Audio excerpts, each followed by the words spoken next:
Bro, pernahkah terpikir bahwa hidupmu selama ini terasa jalan di tempat, bukan karena kemalasanmu, bukan karena kurangnya disiplin, melainkan karena sifat tidak enakan yang selalu mengikatmu? Iya, tidak enakan. Lu tahu rasanya seperti apa? Seolah-olah lu rela menjadi alas kaki yang terus dipijak, hanya karena takut membuat orang lain merasa tidak nyaman. Lu rela disuruh-suruh, lu rela dimanfaatkan, lu rela diremehkan demi satu hal, agar tidak ada yang menyebutmu sombong, agar tidak ada yang tersinggung, agar lu tetap dianggap baik. Padahal, kenyataannya justru sifatmu yang tidak enakan itulah yang membuatmu mudah diinjak. Coba bayangkan, ada dua tipe pria. Yang pertama adalah pria yang setiap kali dimintai bantuan selalu menjawab, "Iya, tidak apa-apa," walau dalam hati menjerit, "Anjir, capek banget gua," tapi mulutnya tidak berani menolak. Yang kedua, pria yang jika dimintai tolong, ia akan berpikir sejenak, "Apakah ini mengganggu tujuan utamaku di proyek Surabaya ini? Apakah orang ini tulus atau hanya ingin memanfaatkan?" Jika memang mengganggu atau merugikan, dia berani bilang, "Maaf bro, gua tidak bisa. Jadwal gua di Yogyakarta sedang padat." Sekarang, gua tanya, siapa yang lebih dihormati? Jelas pria yang kedua. Pria yang selalu tidak enakan itu ibaratnya wayang kulit. Orang bisa menarikmu ke kiri, ke kanan, ke atas, ke bawah. Lu tidak punya arah sendiri. Lu hidup bukan untuk dirimu, tapi untuk memuaskan orang lain. Dan lu tahu yang paling tragis? Bahkan setelah lu berkorban habis-habisan, orang lain tetap tidak akan puas. Mereka bakal minta lagi, memanfaatkan lagi. Dan kalau lu sudah habis, lu bakal ditinggalkan seperti sampah. Sifat tidak enakan itu racun bro. Gua mau cerita sedikit. Ada satu kawan gua, namanya Agus, yang pernah curhat ke gua. Dia bekerja di sebuah perusahaan teknologi di kawasan Sudirman, Jakarta. Tiap hari, dia yang paling rajin, paling sering lembur, paling sering menanggung beban proyek yang macet di Bekasi. Kenapa? Karena dia tidak enakan kalau menolak pekerjaan tambahan. Tapi apa yang dia dapat? Promosi jabatan tak kunjung tiba, insentif tak pernah dirasakan, malah dia dianggap paling gampang disuruh. Hasilnya, semua kerjaan dilempar ke dia. Akhirnya dia sadar, "Anjir, gua selama ini bukan baik, gua bodoh." Dan lu tahu apa yang Agus lakukan? Dia belajar untuk berani mengatakan tidak. Dia mulai membuat batasan yang jelas. Dia mulai mengutamakan target pribadinya dalam proyek-proyek di Semarang. Dan lu tahu hasilnya? Orang-orang jadi lebih respect. Karena di dunia ini, orang lain bukan respect sama yang selalu nurut. Orang respect sama yang punya prinsip dan pendirian. Nah, ada satu buku yang membahas ini secara mendalam. Judulnya The Subtle Art of Not Giving a Fuck, karya Mark Manson.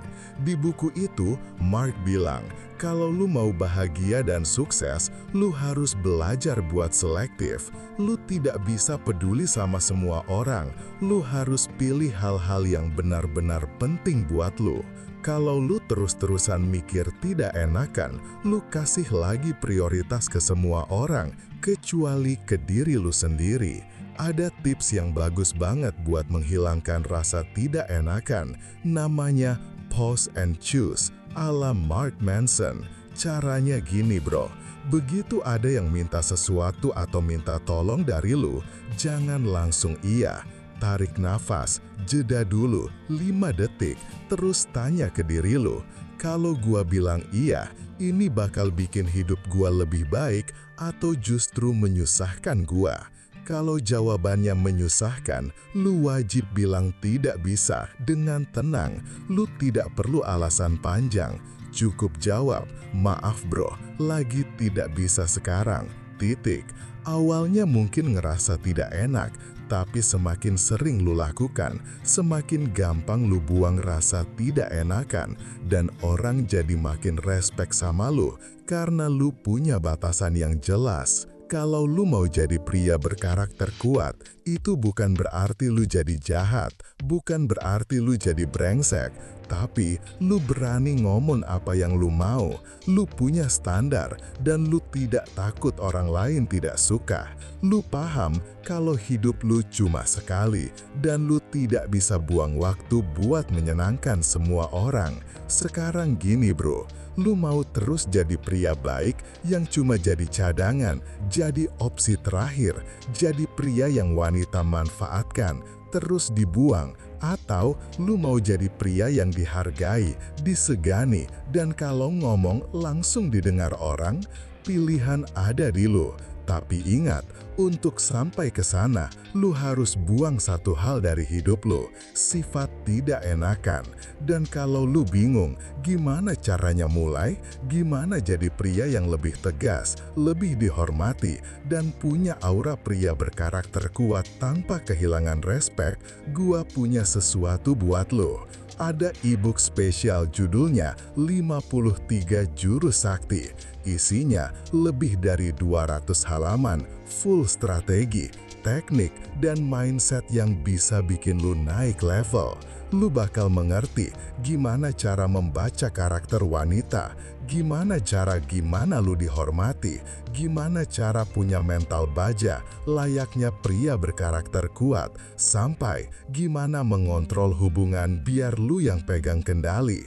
Jangan sampai lu sering diremehkan, lu sering dimanfaatkan, dan akhirnya lu yang sering sakit hati gara-gara terlalu baik. E-book ini adalah peluru buat mengubah semua itu. Bisa lu baca di kolom komentar atau deskripsi. My brother, jangan tunggu lu hancur dulu baru lu sadar. Jangan takut belajar hal positif dari pria berkarakter kuat. Ambil positifnya, karena jadi pria berkarakter kuat bukan soal jadi brengsek, tapi soal lu jadi pria dengan harga diri tinggi yang tahu apa yang dia mau dan tidak takut buat mengejar itu. Jadi bro, berhenti berharap hidup dengan mode tidak enakan. Mulai hari ini, pilih prioritas lu sendiri, karena kalau lu terus-terusan takut bikin orang lain tidak enak, tidak nyaman, suatu saat lu bakal sadar yang paling tidak nyaman ternyata adalah diri lu sendiri. Buat lu yang selama ini sering diremehkan dan diinjak-injak, gua berharap lu bisa segera sadar dan bisa membalikkan keadaan lu. Karena gua yakin bro, lu adalah pemenang, lu adalah tokoh utama dalam hidup ini. Salam Iyuman, semangat bro. Yeah.